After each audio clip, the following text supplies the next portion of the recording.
Your loved ones haven't left you. They're just waiting for you. Losing someone you love can feel final. But what if the bond isn't truly severed? What if you can still reach them? Even beyond this world, there's a way to stay connected. A link that death was never meant to break.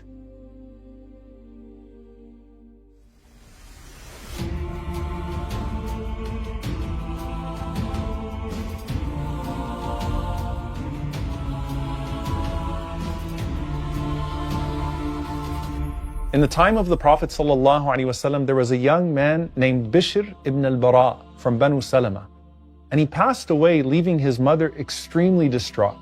So she comes to the Prophet ﷺ and she says, Ya Rasulullah, those of Banu Salama who continue to die, can I send greetings to my son Bishr with them? And the Prophet ﷺ responded and said, yes, I swear by he in whose hand is my soul, Ya Bishr. The deceased know one another like birds upon a branch. And after that, no one would die from Banu Salama except that Bishr would go try to catch them quickly before they die and would say, Iqra ala Bishrin as-salam. Convey my salam to my son Bishr. I always tell people who lose their loved ones, think of yourselves merely at a station, and your loved one has gone one station ahead. They just don't have phone service, so you can't call them. But they're waiting for you, inshallah. And you do actually still have some form of connection to them. They still celebrate your accomplishments when it reaches them, especially when they're accomplishments of the deen. And yes, they're still wondering who got married. Abu Ayyub radiallahu ta'ala anhu said that when the soul of a believer is taken, the other believers rush to him to say, what happened to so-and-so? What happened to so-and-so? Hal tazawwaja fulan? Did so-and-so get married yet? And they're not just waiting to hear your news there. They're still enjoying your visits here. Al-Fadl ibn Muwaffaq, rahimahullah, who actually was the cousin of Sufyan ibn Uyayna, rahimahullah, he said that when my father died, I became extremely sad.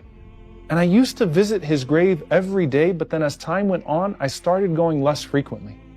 Then one day, I went to sleep after sitting at his grave. And I had a dream in which I saw my father's grave split open. And it appeared as though he was sitting alone in his grave, wrapped in his shroud, showing the signs of the dead.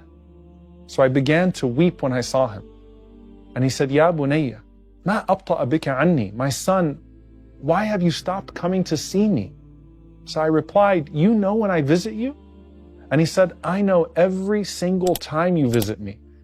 And when you used to visit me frequently, I would be comforted by your presence and I would be delighted by it. And he said, even my neighbors in the graveyard would feel joy because of your dua. And even if you can't visit, your du'as and your deeds for your loved ones are far greater than any gifts you could have given them in this life.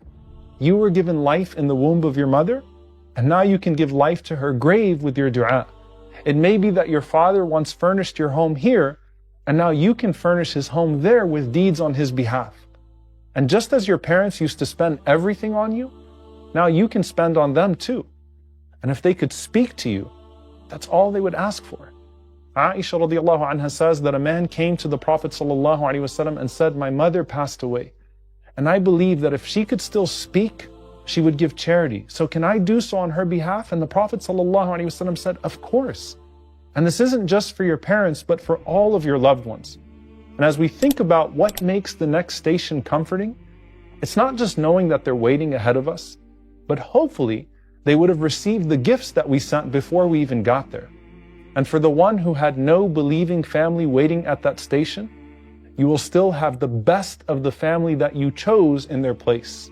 The Prophet ﷺ and his Sahaba, who are now your new family. Which, by the way, do we get new family in the Barzakh? One of the du'as that we make for the deceased is, وَأَبْدِلْهُ دَارًا خَيْرًا مِنْ دَارِي وَأَهْلًا خَيْرًا مِنْ أَهْلِي وَزَوْجًا خَيْرًا مِنْ زَوْجِهِ.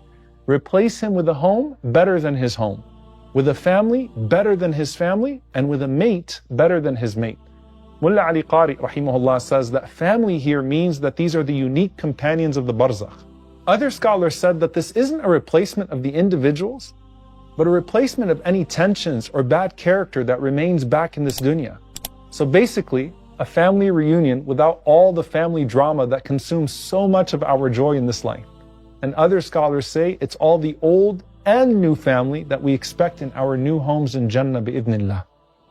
In any case, your relationship with those you love doesn't end with their departure from this world. Every dua, every act of charity, every moment that you dedicate to their memory is a lifeline that transcends the grave. You can still be their light, their support, and their connection to what's coming next. But whether it's your parents, your ancestors, your children and siblings, or your friends, we all look forward to reuniting with those whom we loved in this dunya, even if we didn't get to live with them. لعلي أعمل صالحا فيما تركت كلا إنها كلمة هو قائلها ومن ورائهم برزخ إلى يوم يبعثون.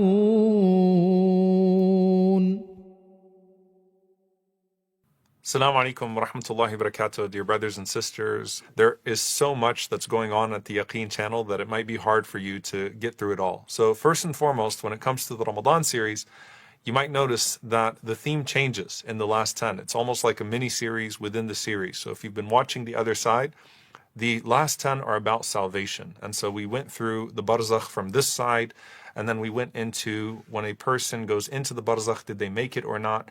And then we go to that initial encounter with all of the elements of the Barzakh, you alone with your deeds. And now we talk about reuniting, and we talk about the people, and we talk about the theme of salvation, bidnillahi ta'ala. So please do tune in to the last 10, inshallah ta'ala, of the other side and benefit from it, bidnillahi ta'ala, and share it with others. Also, of course, we have Quran 30 for 30, and we have Midnight Majlis, where we are studying the book by Ibn Hazm, rahimahullah ta'ala, which will talk about many of the ways in which we could aim higher with our aspirations, bidnillahi ta'ala. So tune into all of the stuff that we have going on. On top of that, I actually want to share with you that Yaqeen in its fundraising, like many other organizations, depends upon you, especially in these last 10 nights. You know, subhanAllah, as I was looking through the numbers and when we raise what we raise about 50% of what we raise in these last 10 nights. And that's something that's so significant, and it shows you the way the ummah responds. And so if you've been benefiting from Yaqeen, and if you've noticed that Yaqeen's content has only gotten better, that we've put out more resources, that we have more quality, that we're getting into the finer details, and inshallah ta'ala expanding our efforts, that is directly due to, after Allah subhanahu wa ta'ala's grace and bounty, your support. And so you're investing in this mission, bidnillahi ta'ala. And just think about it. If you're benefiting from it, imagine the over 1 billion people who are benefiting from Yaqeen, walhamdulillah rabbil alameen, online, that have interacted with our content. And we're just getting started, bidnillahi ta'ala. And so I want to make this appeal to you directly as someone who's a part of the family of Yaqeen.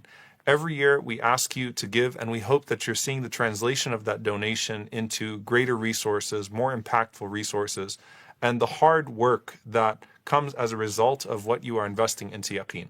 We need you, inshallah ta'ala, in these blessed nights to invest in the mission. That means whatever you've given in the past, I want you to always at least match that donation the next year, because we will not be stagnant. We will always take it to the next level, inshallah ta'ala. And you will continue to see Yaqeen always growing in quality and quantity, bidnillahi ta'ala. So whatever amount it's going to be, I need you to go ahead and plug in, inshallah ta'ala, your donation for the last 10 nights. These are the most blessed nights of the year. Your donation goes so far. There is so much barakah in your investment in Yaqeen, bi'idhnillahi ta'ala. And I hope, inshallah ta'ala, you've seen it in your own life. So please, whatever it may be, donate and plug in your donation and share with as many people as you can, bi'idhnillahi ta'ala, so that we can continue to take it to the next level, bi'idhnillahi ta'ala.